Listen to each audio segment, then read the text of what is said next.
Welcome to the Steelers by the Lake podcast. My name is James Strong, joined once again by my co-host Cody Tanner. Cody, how are you doing this day after Independence Day? James, I'm doing fantastic. Just got back. I was in Nashville for the 4th of July weekend, visiting my girlfriend.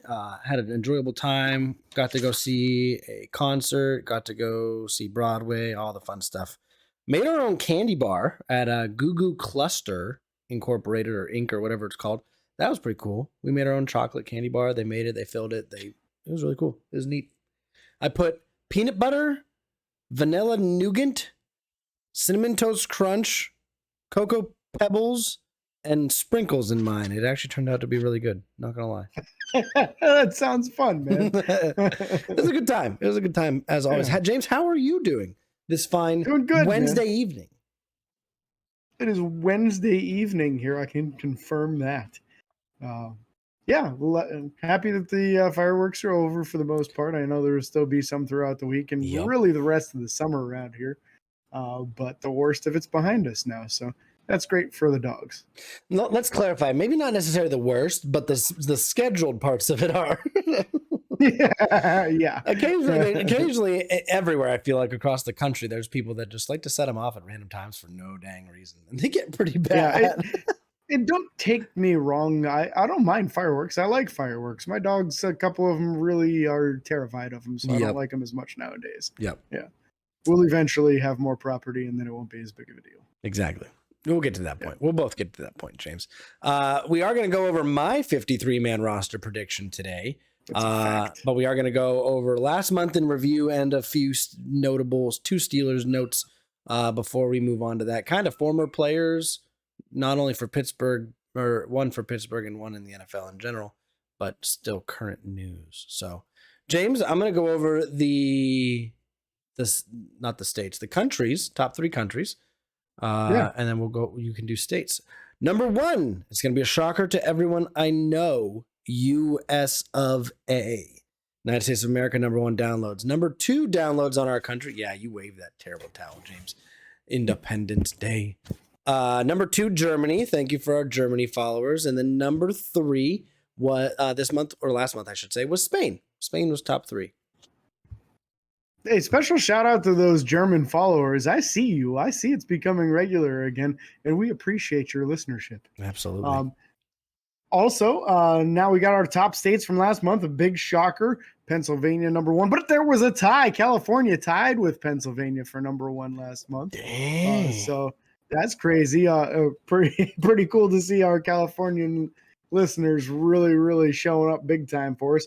Number 3 state, because I'm going to count that as 1 and 2, being that we got 2 tied at number 1, would be Texas. Number 4, Missouri, coming in with a strong 4th place finish. And then number 5, North Carolina. Love that. Love it, love it, love it. We know who's listening in North Carolina. Yes, we do. Yeah, we got some very good friends down there. Yeah, we very do. Very good friends. Now to move on to Steelers news, and this is the next Steelers news specifically. Alejandro Villanueva had a recent interview that he said that while he was with the Eagles, or while he was transitioning, from the Eagles to the Steelers and signing the contract with the Steelers, the Eagles actually called him to sign back with Philly while he was in the office signing with Pittsburgh, and made the decision to stay with Pittsburgh. So that's really neat. I wonder, did he share his, I don't know, because I didn't hear the interview or see anything on it. Did he share why? Did he share a reasoning? It sounded like he really enjoyed the visit that he had with Pittsburgh. And when he came in, they tried him out not just as a defensive lineman, but they had then offensive line coach Mike Munchak put him through some drills as an offensive tackle too. Philly was still using him as a defensive lineman. Yep. Mike Munchak, after putting him through some drills, said, I can work with this guy, bring him in as a tackle and give me a chance to try it and coach him up. So, I mean, he was just a lump of clay coming into Pittsburgh. Had never played offensive line before. That's crazy. He was, like I said, a defensive lineman with the Eagles, played wide receiver and tight end in college. Like, he had not done the whole offensive tackle thing at all. It really gets you thinking about how much different does that era of the offensive line look without Alejandro Villanueva. Oh, it looks drastically different. It looks smaller. That's for sure. And he was a 2 or 3 time Pro Bowler, one of the Yep. best, I would say one of the best offensive tackles in Steelers history. Yep. When you look at resumes of guys, I don't think there's too many Steelers offensive tackles with 2 or 3 Pro Bowls. A lot of them are 1 Pro Bowl or less, and a very, very long list of no Pro Bowls Yeah. from a lot of guys. We just don't have that history of elite offensive tackles on the team, which puts Villanueva as one of the best ever, really. Yeah. Oh my gosh. Yeah. And I'm interested to see. I don't know. It's very hard for me to balance and value offensive line careers. I don't know if Villanueva had a Hall of Fame career. I don't. I was gonna say I don't feel like it. I wish, but but there's got to be something to be said about never playing a snap at offensive line and coming from a defensive line side of the ball, and then having the career that he had as an offensive tackle was drastically impressive, not only for him but our coaching staff. And Munchik's ability to coach that up and to coach him into being one of the best tackles for a number of years, for sure. Yeah, and I'd just be interested to hear what Le'Veon Bell had to say about Alejandro, because he was a large portion of his running game. So, yeah, absolutely. The ability for him to move out in the open and go get linebackers and safeties and stuff, because he was so agile for such a huge guy. He gave a lot of credit to James Harrison, too, going against James Harrison in practice, saying that he felt like when he was having some success against James Harrison, if you can block him, you can block damn near anybody in the NFL, right? So, yeah, if that really helped his confidence going against such a high-end outside linebacker like James Harrison. Yep. And then, James, we have some news about potentially signing a middle linebacker. Yeah, there's a lot of speculation going on. Recent USFL season has just finished. The Pittsburgh Maulers actually made it to the championship game. Unfortunately, were upset in the game.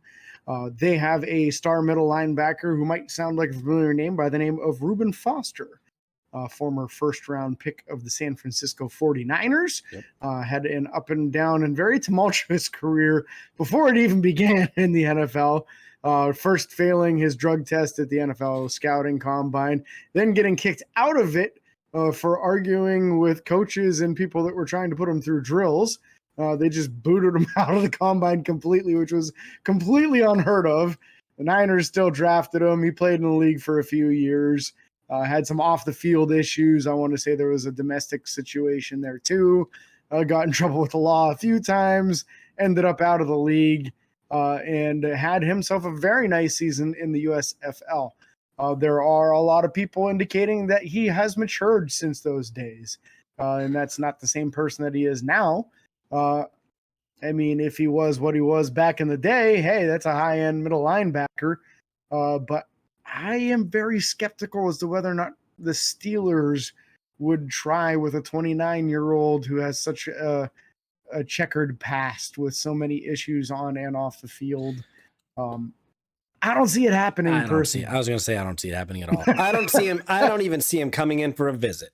That's just my honest opinion on it. I don't think the Pittsburgh would bring a guy like that in, not only because of his off the field issues. And I'm not saying that specifically removes him from that, but just like you said, he also is 29. The combination of off the field issues, even on the field issues with the combine and coaching staff, not handling, constructive criticism or whatever you want to call it. And then on top of that, the age, I just don't see it being a worthwhile thing for Pittsburgh to do, especially under the new, regime of Omar Khan and everything that Pittsburgh's trying to do and move forward with now. There's no point in bringing in someone like that, in my opinion. They're working on getting mostly younger guys. Now they've brought in some league veterans in with Patrick Peterson and stuff like that. But Reuben Foster doesn't seem like a guy that Pittsburgh would want to bring in to help the younger guys. No, you're not going to get that out of him. So I see that as just a news article. Fake news. # fake news. Yeah, I mean, this is the time of year where people are bored. There's nothing to write about. There's nothing to talk about. That's part of the reason why we're talking about it. Let's be real. All right. We don't have a lot of topics here. Well, exactly. And you heard it here first. Pittsburgh Steelers going to be bringing in Tom Brady for offensive coordinator. Okay? Yeah. If they ever brought him in for anything, I would be like, nope. This is no.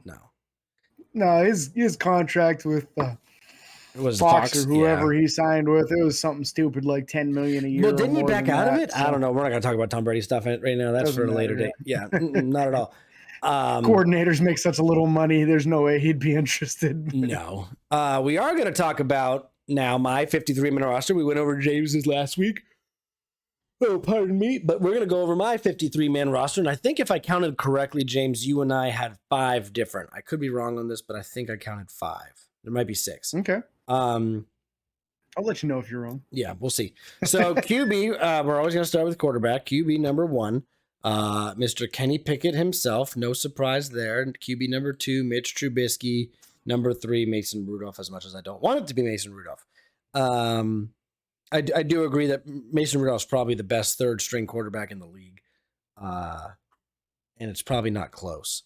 You know, all these guys have starting experience in the NFL. I don't think many teams can say that about their 3 quarterbacks. And especially like you said, with Pittsburgh's ability or anyone's ability now to dress 3 quarterbacks, having Mason Rudolph on the sideline for that would be very beneficial to Pittsburgh. Running back room is going to be very similar, James. If not, I think it's actually exact. Najee Harris, number 1. Jalen Warren, number 2. You can't argue that. And then Alfonso Graham being number 3 for me. I like Alfonso's size. I like what he's been doing in training camp. Seeing a lot of buzz from him, and I'm hoping that continues. Is it the same? I knew it. It's the same, yes. That was one that I switched up. Not because of you, but because I did some more. I was going to draft. I can tell you who I was going to put on the team if you want to know. I'm just busting your No, I am curious. I originally had it because it wasn't going to be Anthony McFarland. Either. Pretty original so far. I originally had it Jason Huntley originally, Yeah. but I removed it after looking up some stuff and just not feeling that was going to be the fit for Pittsburgh moving forward. Fullback, Derek Watt. You're saying they bring back Derek Watt? I think something's going to happen and bring him back. This is the one that's so drastically out there that I don't know what to say. I just think that Pittsburgh and maybe Derek Watt will take a league minimum or something will happen. I think that Derek Watt, and maybe this is just a want. Maybe I just want Derek Watt back. But I did put Derek Watt as the fullback and keeping him as the only fullback on the team. Wide receiver, and that's right. That means no Pontaboom. Yeah. No Mullet. Monty the Mullet on your roster. I think Mullet will be on the practice squad. Let me clarify. If they don't get Derek Watt, it's going to be him. That's fine. Wide receivers, I'm keeping 6. I can't remember if you kept 5 or 6.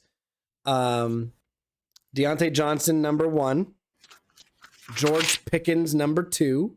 Shocker, I know. Allen Robinson. I did 5. You did 5. Allen Robinson, number 3. Calvin Austin, the 3rd, is number 4. Those are all self-explanatory, in my opinion. Miles Boykin for his ability to be a good gunner and special teams player, number 5. And then I have them keeping Hakeem Butler. Get us some tall, end zone type player, deep threat kind of guy, Hakeem Butler with the ability to jump up and beat guys. We had that a lot with Chase Claypool, even though he wasn't really good at doing it. We have it right now with George Pickens. George Pickens can out-jump anybody for a ball. But I just want to keep another guy that's a little taller on the team to give us some misadvantages on top of the next group we're going to go in. So I did keep him as my number 6 wide receiver. Tight end room, James. The first, none of them are going to shock you. Pat Freiermuth, number 1. Zach Gentry, number 2. Gentry had a good year last year. I was actually surprised he came back. I thought he would have wanted to go somewhere else at some point. So interested to see what happens with that. Darnell Washington, the rookie, obviously going to make the team. And then I have Connor Hayward as the 4th tight end. He could beat tight end fullback combo. We've been over this a million times. Very flexible, very his ability to play fullback, tight end, wide receiver even adds a lot of depth for him at that position. Offensive line. I'm going to go over this in no real specific order. The top 8 are set. We've been over this. Chukwuekwor, Fork, James Daniels, Kevin Dotson, Nate Herbig, Mason Cole, Dan Moore Jr., Broderick Jones, and Isaac Siamalu as the 8th. And then I'm keeping a ninth guy just like you did, James, but my ninth guy is a little different. I'm keeping Jared Williams. Okay. And this is specifically a size thing. I think that it's the size is, again, I like big guys. Look at this with the Hakeem Butler 6'2". Jared Williams is 6'6", 308 pounds. He's in his second year. I think I'm hoping that he's a lump of clay the same way that we just talked about Alejandro Villanueva being a lump of clay. I'm hoping that he can come in and be trained and taught and learn and listen to the guys ahead of him and learn something and be able to potentially be a solid backup, potential starter one day. So Jared Williams is the ninth guy I'm keeping.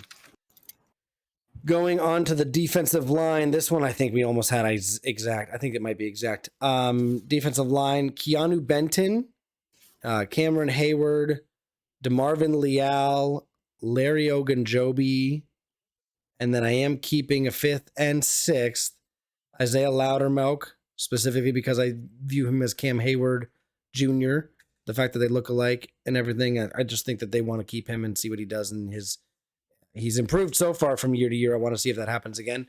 And then I believe you also kept this guy, Brandon Fihoko. If I'm not mistaken. Okay, I'm keeping him as well. I'm excited to see what Pittsburgh can do with him. Again, some of this can change depending on injuries and stuff like that, but these are the guys that I think, barring no injuries, these are the guys that are going to make the team. Outside linebacker, I kept 4. We're going to go, and I'm going to shock you with none of these. TJ Watt, Alex Highsmith, Marcus Golden for the everything that he's done is nice to have. Alex Highsmith's been improving year to year. TJ Watt's TJ Watt. You don't have to say much there. And then Nick Herbig. They're obviously going to keep the Herbig brothers. I think they're excited that they got those guys together. The brothers that we have on this team or have had on this team are so fun.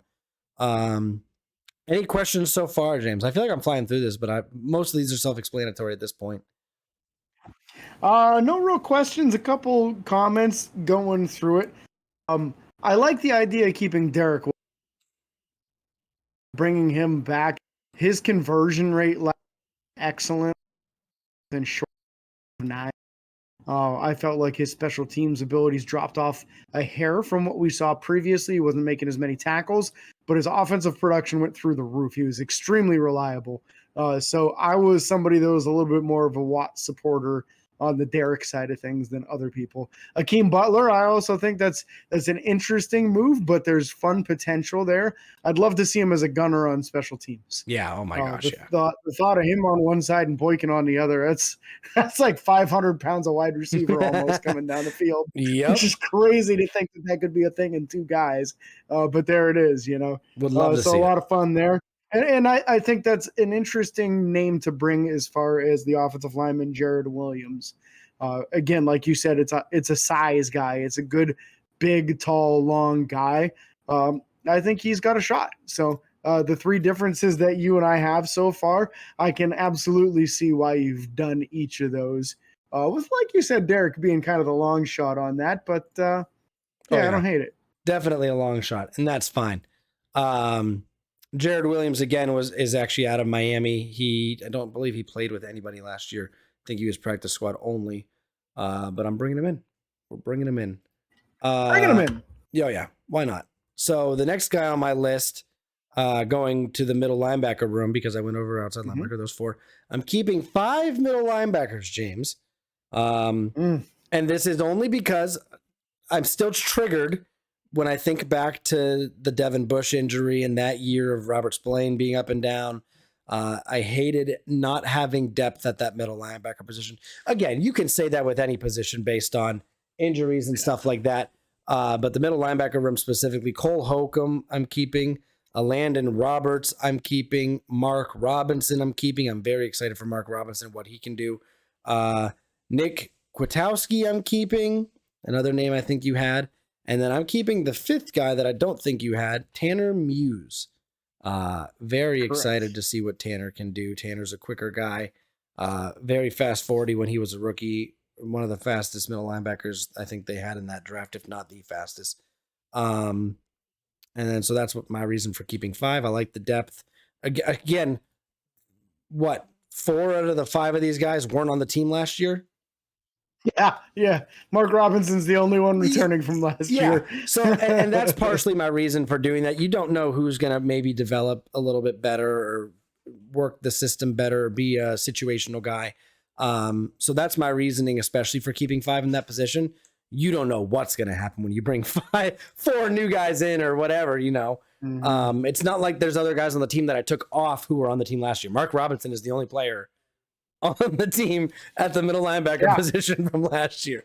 So he's the only one coming back. So it's a real crapshoot with the other guys. It's a lot of we're hoping they work out, but we don't know. Yeah, and that's my reasoning for that. So we'll see what happens there. Cornerback room, and I'm gonna surprise you with maybe one of these guys. I think only one. I'm keeping only 5, James. First off, whoa, only 5. I know that shocks you a lot.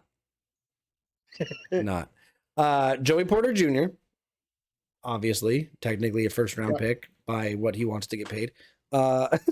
Patrick Peterson, the veteran that we brought in, that's probably going to be potentially have a great play in the nickel. Levi Wallace, one of the only guys returning from last year in that room. Corey Trice Jr., the other rookie that me and you are very, very excited about to see play, to see have some action in preseason. And then I'm also going to bring in Chris Wilcox. Whoa. Yeah, I knew you were going to have that reaction to that name. Chris Wilcox being, if I'm not mistaken, a guy. Oh, where's he at? I had his information pulled up here. Chris Wilcox has only been in the league a year. He's from BYU, 6'2", 195. Again, a size thing, a larger body. I like the idea of somebody that can potentially not have to keep up with somebody stride for stride, but have the ability to still jump up and knock balls down and have the length and the reach that he might have against some of these guys, whether on the outside or honestly the inside if he happens to play nickel. So that's my reasoning for keeping Chris Wilcox there. So I lied. There's 5. That's 5 differences if I'm not mistaken. So I believe I have 6. Oh, we 1, 2, 3, 4, 5, 6, and then I had 2 corners that you don't have. So technically we're 8. At 8 differences right now.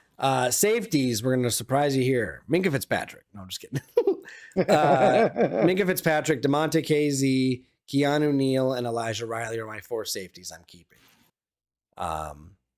Excited for that. I think we're going to see KZ and even potentially Neal play different things or different positions depending on what they need. Some of them might drop down a middle linebacker in a nickel situation. We will just see what happens there. Elijah Riley, I'm excited to see what he can do. And to finish off the 53-man roster prediction, James, this is what's going to shock you. You think I'm joking? Potter. Yeah. Kicker, Chris Boswell. Boswell ain't going nowhere. Bos for president. Yeah, he's not going. Punter, Braden Mann. I believe they brought him in to pressure Presley Harvin and see if they can get the most out of him. I think Braden Mann might just beat him out. I think that Presley Harvin's had an up and down career. I think he's going to have an up and down camp. I think they're going to see more consistently out of Braden Mann than they will Presley Harvin. Let me clarify. I don't want that. This is just what I think is going to happen. So we'll see what happens with this. Braden Mann makes my 53-man roster. And then Rex Sunahara. Oh, you're going Rex also. I'm going Rex also. That was the one that I did originally that I was going to do to catch you off guard, and then you did it, and I was very upset. It's just a position that I think not is easily replaceable, but it's easy to get in a comfort there. And then, like we said, Christian Kuntz has had some bad snaps recently, and I think that bringing in a new guy isn't a horrible thing. So we'll see what happens there. But that's my 53-man roster prediction, James. Any questions or concerns? Nope. Thought I was going to have to do a correction over here, but we're good. Yeah, man. I like it. The differences make sense. The biggest surprise to me is going to be Chris Wilcox. Just the name I don't know a ton about. I figured that was it. Especially, I was a little surprised to not see James Pierre or Shandon Sullivan or Duke Dawson or any of those guys who a lot of them have been talked about in that slot nickel defender role. So I'm going to assume that you're going to be looking at Pat Pete and Elijah Riley in the nickel. Probably Pat Pete more on the passing downs and Elijah Riley probably more on the run downs, which is a similar strategy to what Pittsburgh did last year. They used a bigger guy on the run type downs, and then they used a lot of Cameron Sutton on the passing type downs inside on the slot. So be very interesting to see what they do. 9 differences by my count. So that's pretty large number for us. We'll see what it goes. We will have another roster prediction for both of us. We're going to do it on the same day next time. This will be after the third and final preseason game, but before the actual roster cut down. So sometimes that's a very short window. We might have to get a little creative to get that one recorded. But things are going to get creative here in the future with Cody making the big move from Texas all the way to West Virginia. I know that surprises you guys. If you've been listening for the last couple months, you know why he's moving to West Virginia. He's made that very clear. It's put a little extra sparkle in the young man's eye. I'm happy for him. A little bit. So we'll let you know. We don't know whether it's going to be a Monday recording for our next show or a Tuesday recording, but we should be able to get one in one of those 2 days. We'll get you updates on our Facebook page per the usual. So keep an eye out for that. Yeah, absolutely. So thank you guys all for listening. Be sure to like and follow on Facebook, Twitter, Instagram, TikTok, and YouTube. Subscribe and ring the bell. It's free. Doesn't cost you a thing. And until next time, this is your hosts, James and Cody, signing off. Peace.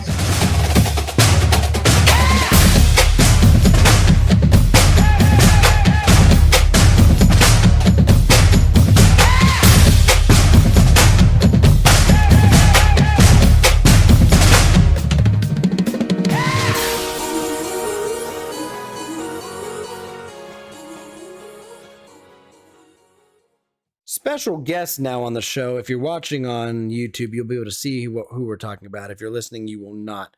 The special guest is none other than Cece, James's dog. Cece, how do you feel about how the Steelers will fare this year? Cece. She says, I think it's Super Bowl. They're going all the way. You heard it here first, folks. Cece says Steelers going all the way.